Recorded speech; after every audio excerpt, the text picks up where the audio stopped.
this particular briefing, because in AZIMiO, it is important to know things and to speak from a position of knowledge. We are the only coalition who does these things for our members of parliament so that they can debate and engage on issues from a position of knowledge.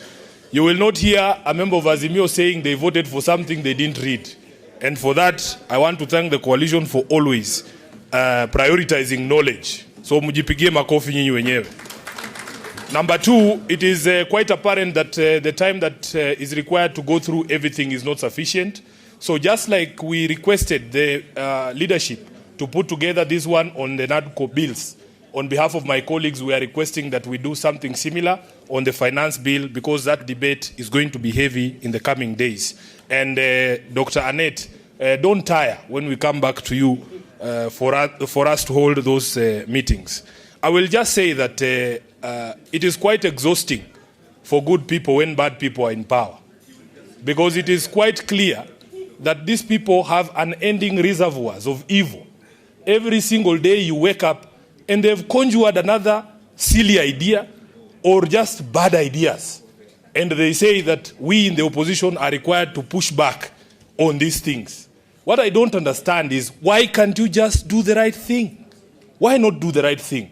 Although they say that the price of democracy is a ton of vigilance, these ones are overworking us by every single day, waking up with dumb ideas, with bad ideas, with very diabolic ideas. If you sleep and dream, your only dreams are how to make life even more difficult for Kenyans. Which other areas can you impart some pain on Kenyans until you get to the place where you are thinking of imposing taxation on bread and on motor vehicles, which are overtaxed in the first place? I think these people, we must give it to them. They really have depth when it comes to ways of hurting Kenyans. I will say two things and sit down.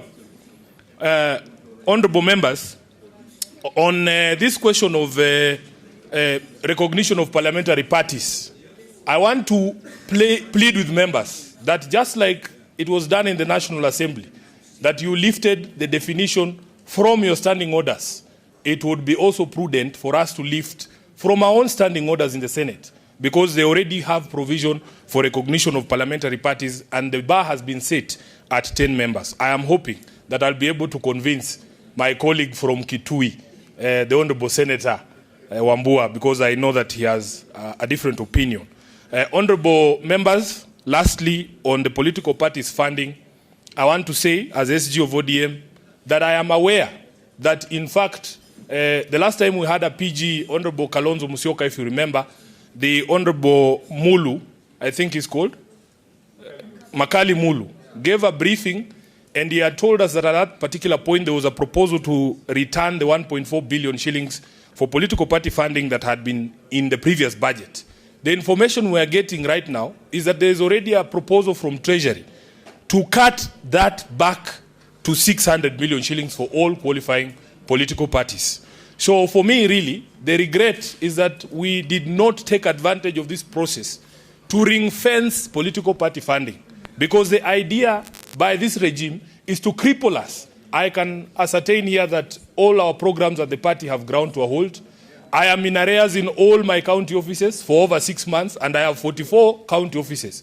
Honorable Kalonzo and the team, we must think of how we ring-fence the political party funding. Lastly, on the division of revenue, I want to speak on behalf of the Senate and tell members of the AZIMiO coalition in the National Assembly, we were extremely proud of the position you took on this matter when the debate came to the floor of the House. We in the Senate can see light at the end of the tunnel, because for the first time, this matter is not being debated as a matter pitting the Senate against the National Assembly. And I am hoping, honorable members of the coalition leadership, that when we go to mediation, the instructions on members of the AZIMiO coalition who will be in that mediation team will be to stand with devolution, to stand with the Senate, because the figures we have proposed of 415 billion to the counties is something we can justify, and we are prepared to do that. So I am hoping that you will support us. So, honorable members, I want to stop there to recognize that there was my colleague, the SG of Wiper, I saw her in the room, but she left. And therefore, I want to invite the SG of, yes? Yes, the SG of Jubilee, the Honorable Kioni, who will invite the leadership for the comments, and then we close. And on behalf of the leadership of Nairobi, I want to invite all of you to Mathare so that we can distribute the food that you have put together very generously for the people affected by the floods across the country. I thank you and God bless you.